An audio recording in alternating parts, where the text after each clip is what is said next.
পেয়ারা হাবিব রাসূলুল্লাহ সাল্লাল্লাহু আলাইহি সাল্লাম ইরশাদ করিয়াছেন, যেই ব্যক্তি কোনো মুসলমানের বস্ত্রহীন অবস্থায় কাপড় পরিধান করাইল, আল্লাহ তাআলা তাহাকে জান্নাতের সবুজ লেবাস পরিধান করাইবেন। সুবহানাল্লাহ।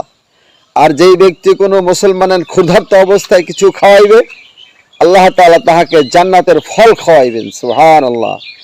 আর যেই ব্যক্তি কোনো মুসলমানের পিপাসার্ত অবস্থায় পানি পান করাইবে, আল্লাহ তাআলা তাহাকে জান্নাতের এমন শরাব পান করাইবেন যাহার উপর মোহর লাগানো থাকিবে। সুবহানাল্লাহ।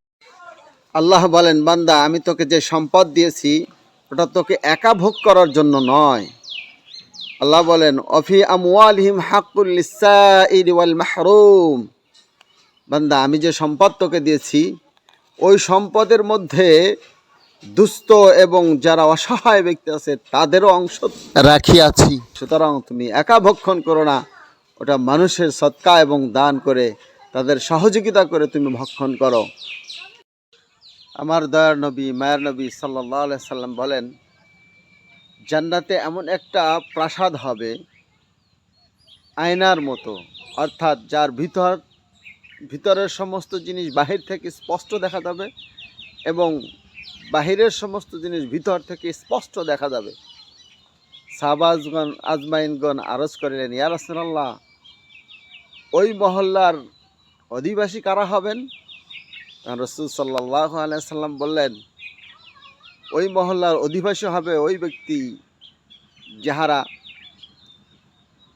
সুন্দরভাবে মানুষের সাথে আচরণ ও কথাবার্তা বলে, অর্থাৎ মিষ্ট ভাষায় কথা বলে, কর্কশ ও রাগান্বিত ছলে চোখ মুখ গুছিয়ে বিকৃত করে কথা না বলে, এবং ওই সমস্ত ব্যক্তি যাহারা মানুষকে আল্লাহর রাস্তায় খানা খাওয়ায়। 3 নম্বর, ওই সমস্ত ব্যক্তি যাহারা শেষ রাতে আল্লাহর সন্তুষ্টির জন্য তাহাজ্জুদের নামাজ পড়ে যখন সমস্ত মানুষ ঘুমিয়ে থাকে।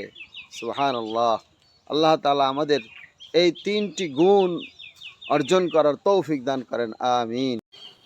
দয়ার নবী, মায়ার নবী সাল্লাল্লাহু আলাইহি সাল্লাম বলেন, আমি তোমাদের সর্বোত্তম ও উৎকৃষ্ট সৎকার কথা বলে দিচ্ছি। সেটা হলো, তোমার ওই মেয়ে যাকে বিবাহ দেওয়ার পর তার স্বামীর ঘর থেকে কোনো কারণবশত তোমার ঘরে আবার ফেরত চলে এসেছে, তাহার জন্য উপার্জনকারী তুমি ব্যতীত আর কেহ নাই, অর্থাৎ তার কোনো ছেলে সন্তান নাই। তার পিছনে যদি তুমি খরচ করো, সেটা তোমার জন্য হবে সর্বোত্তম উৎকৃষ্ট সদকা। সুবহানাল্লাহ।